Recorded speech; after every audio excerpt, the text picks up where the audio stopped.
подсветки вот эти все. Раньше не было удобства. Там в темноте, которые люди есть, опаздывающие, то все, они все видят, чтобы не спотыкались.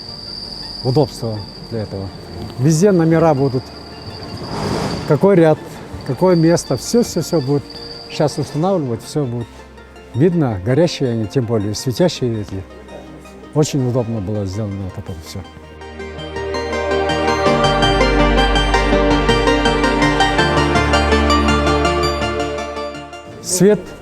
Свет, звук из Европы куплены.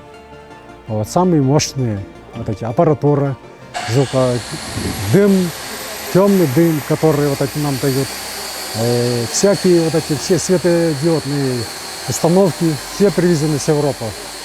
Они, в принципе, сейчас уже готовы. Вот сейчас аппаратуру вешали, сейчас наши. Вот, осталось звуковую аппаратуру повесить.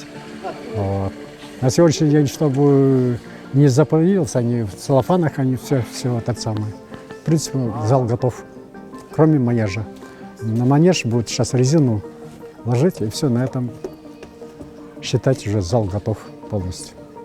Вот такие мелочи остались, я думаю, до 2 ноября не успеют сделать все.